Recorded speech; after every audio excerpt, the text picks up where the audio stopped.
program is part of the Scene Project's podcast network. The Scene Project features interviews with independent musicians, comedians, and artists from across the Midwest. Become part of our community and support local art wherever you are.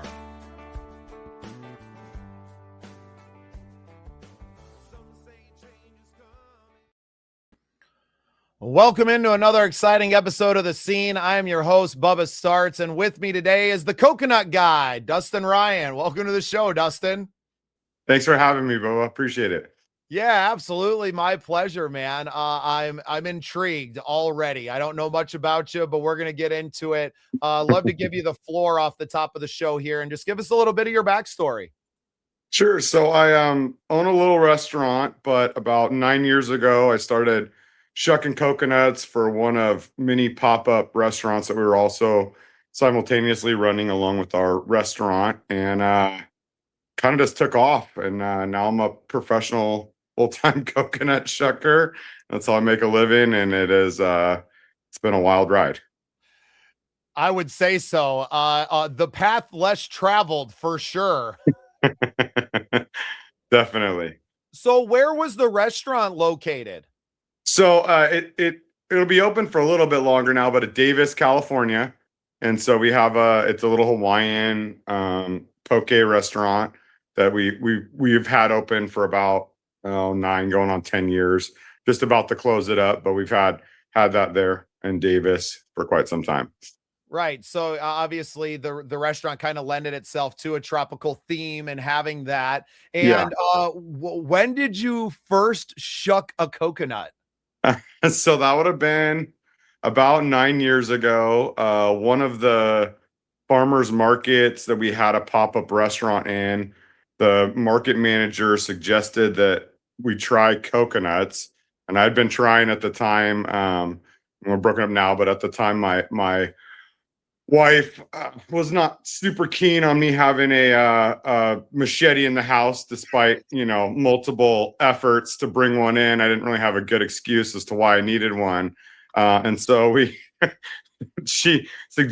market manager suggested us doing the coconuts. And I literally went home and watched, I think a half of a YouTube where somebody with a knife was opening up a coconut and was like, I could do that better with a bigger knife. And so it's actually kind of funny. We had the classic wife-husband argument of you're gonna chop your fingers off. No, I'm not. It'll be fine.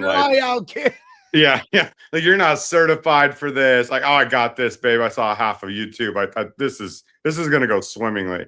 Well, the funny part is that I don't cut myself with the machete, but the plastic wrapping that comes with the machete totally got my hand and had a big fat cut. So to this day, 9 years later, this woman does not, we're amiable. We have children together. We're broke up, but my ex-wife is does not. You couldn't even get the plastic off it without hurting yourself. Oh, dude, my ex-wife does not believe to this day that I did not hurt myself with that machete. They're think it's utterly possible that I, hurt myself with as someone who is happily married, my wife doesn't let me live down my worst moments all the time. Yeah. So I understand. I'm glad that you can at least be amicable and always have a good laugh out of it. But yeah. Oh yeah.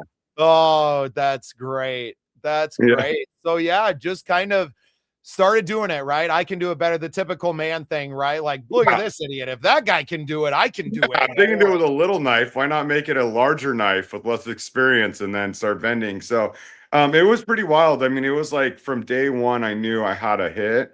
I've had kind of a weird work life background, from putting on concerts to having a pretty long internet marketing tech background.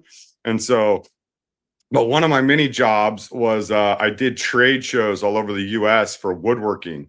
So kind of like the Sham Wow guy, but with a way boringer product, because I had sandpaper. And so I kind of knew a hit when I'd see it in front of people, right? So even though I'm in a I'm working off of a folding table with an ice chest, and I'm in the middle of oh so tropical Davis, California, right? Like, and by tropical I mean not at all, right? Like it's Davis is in the valley, right? Like valley suburbs, like no ocean even close, not even close to the river, really.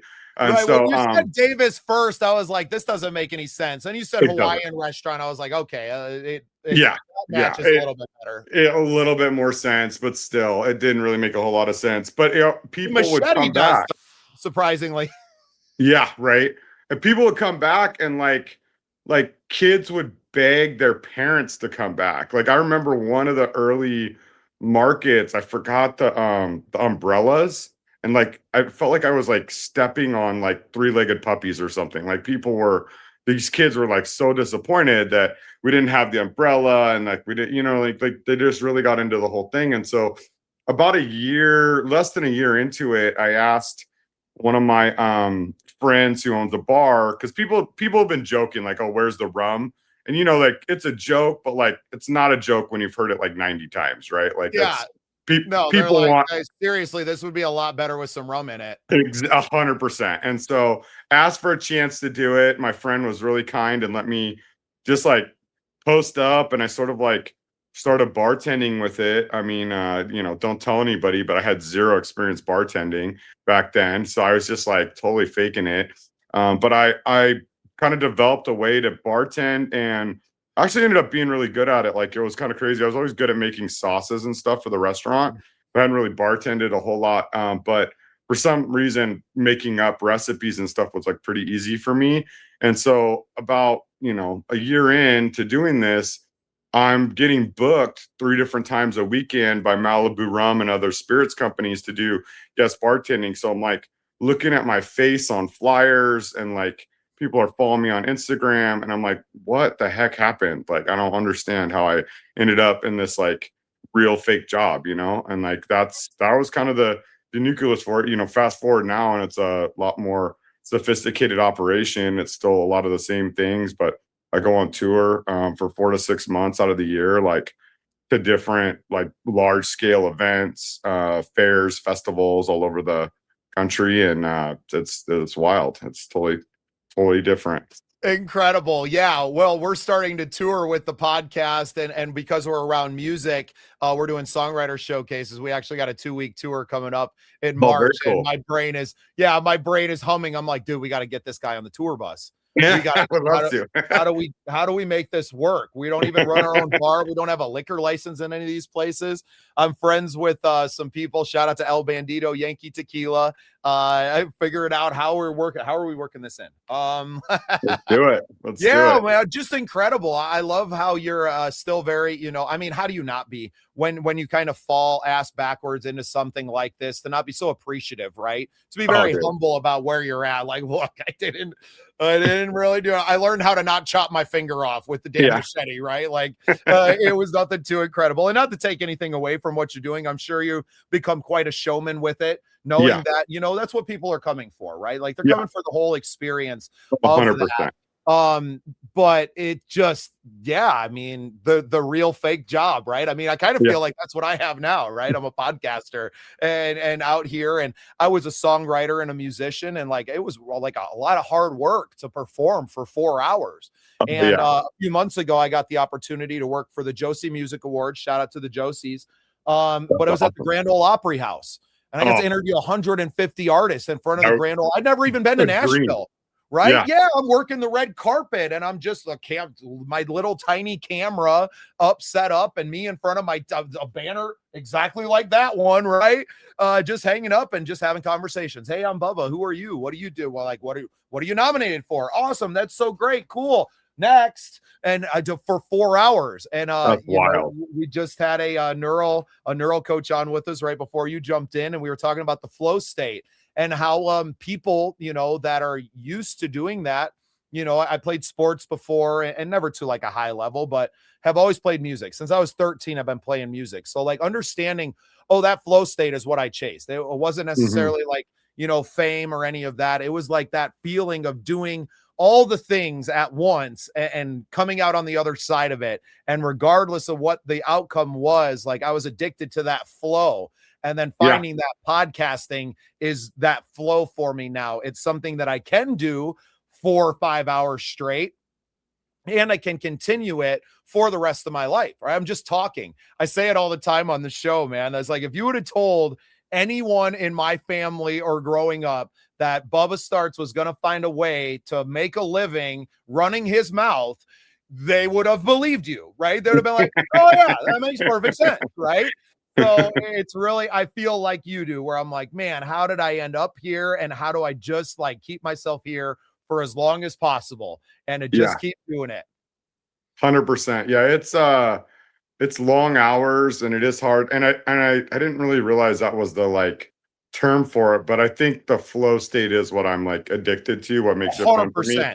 Yeah, It's really not the if you're gonna money. keep doing it and see, yeah, exactly. It's not- Exactly. That's me. I'm the most successful coconut chucker in the world. I can go ahead and say that, I'm pretty sure, safely without a whole lot of research, because I don't know anyone else that does what I do that isn't like a stand next to, I don't know, like a little pop-up stand somewhere, right? Like I made it a pretty big deal for what little deal it is.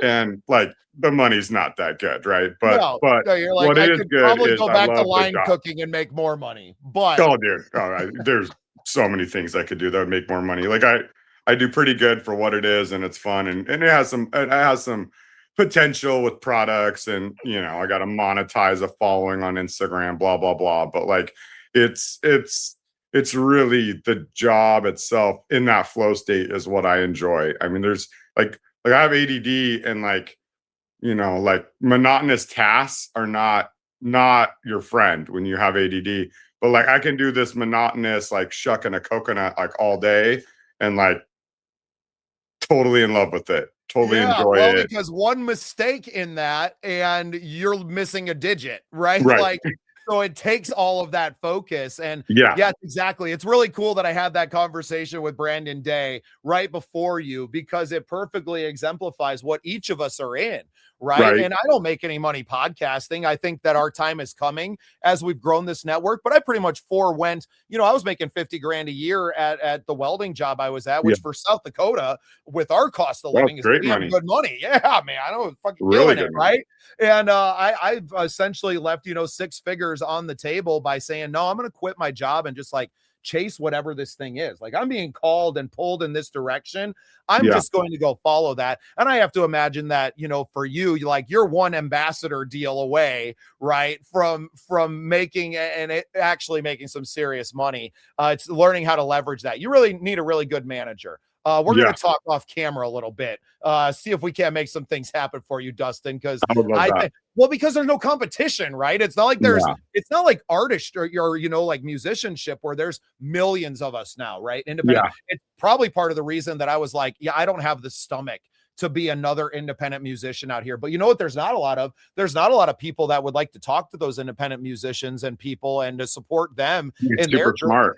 Well, because it becomes such like a selfish pursuit, because the internet tells you that like you got to post on this thing freaking 10 times a day about you and only you, and you can't be about anyone else. And I just don't believe in like, especially in the art world, like competition over collaboration. To me, it's always collaboration over competition, even though I've won, an award for creating content, which seems totally kind of wild too. But our product speaks for itself. It's not because of the quality necessarily, although the conversations are good. I put out 1,500 uploads on YouTube last year. That's amazing. Right? Like, it's just pure hammering it out there, right?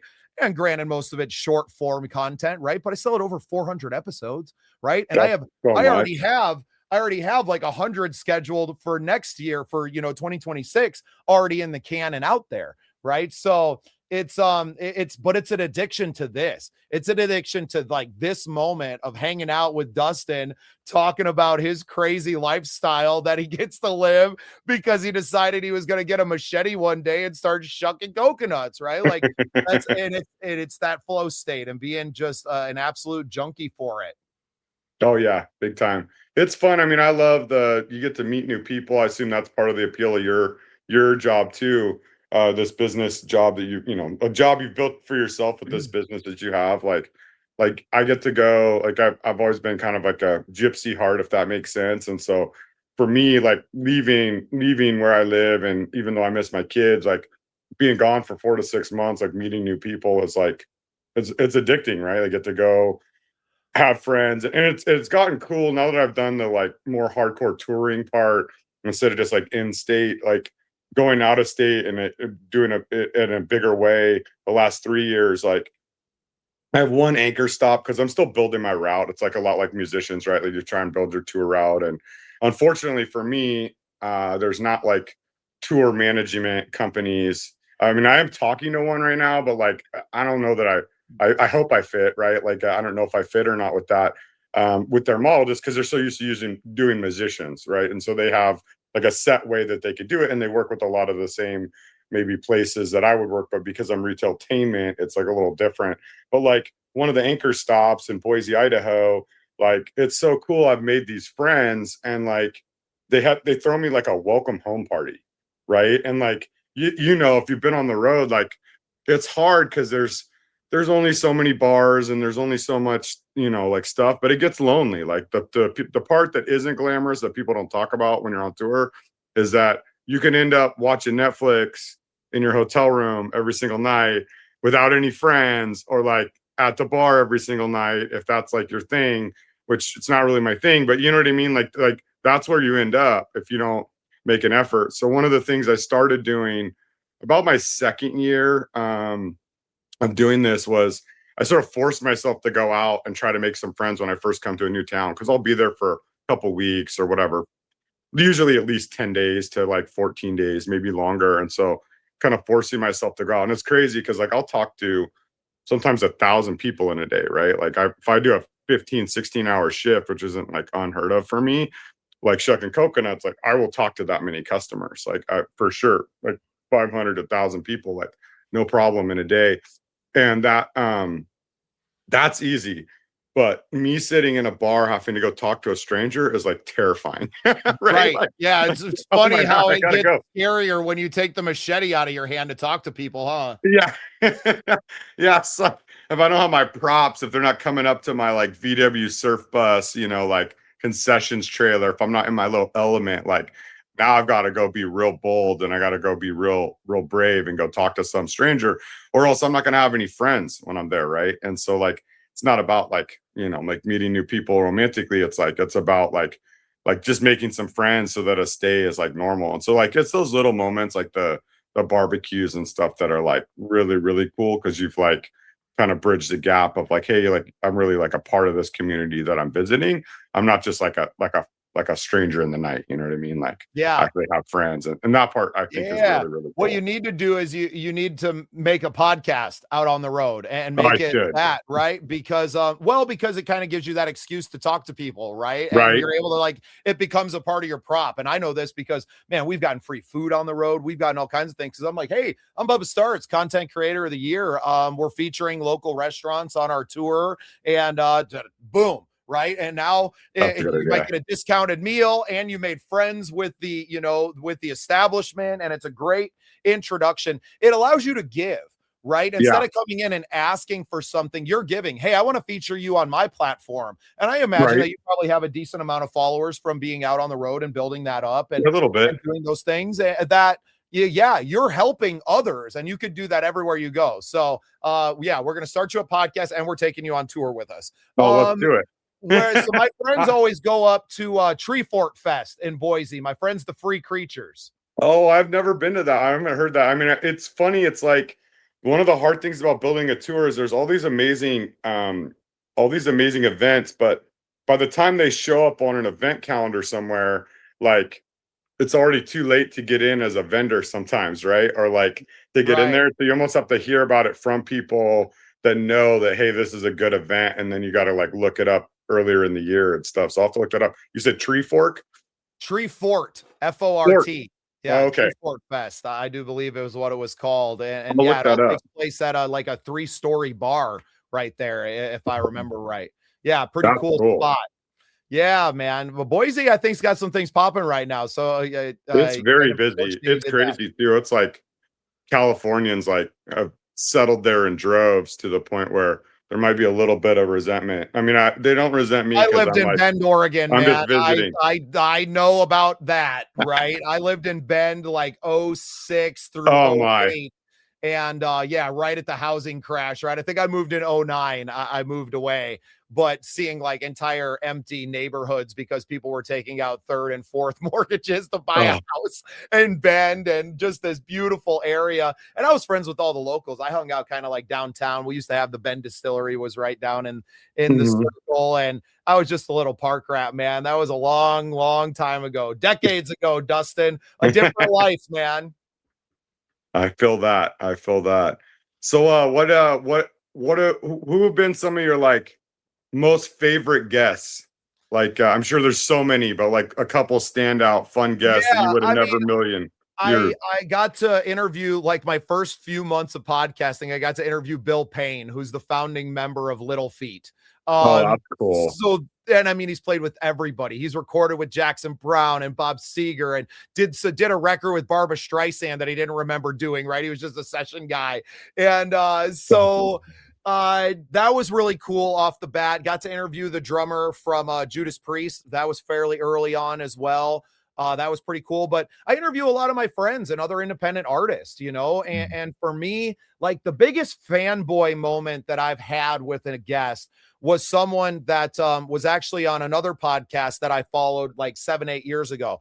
Her name is Cheryl B. Englehart, and she was on Rick Barker's podcast. Rick Barker's famous because he was Taylor Swift's kind of manager right before she blew up, kind of took her to the point where she was getting massive, massive exposure and was like, I can't do this for you anymore. I'm built to kind of take people from unknown to known, and not from known to superstar, right? So I started following him when I got 2018-ish, and Cheryl was on his show. And a few months ago, I'm cruising my calendar like, oh, what's on for next week or whatever. And it's like Cheryl Englehart. And I was like, no, because I didn't reach out to her, right? It wasn't like I reached out to you, on LinkedIn and found her. She had found me. And I'm like, nah, I'm Chat GPT. And like, is there another Cheryl Englehart that's a musician? And when she showed up, I was like, oh my God, it's you, right? Like, how did you find me? Right? Like, I'm a little tiny podcast. I live in rural South Dakota. Like, how did you find what we're doing?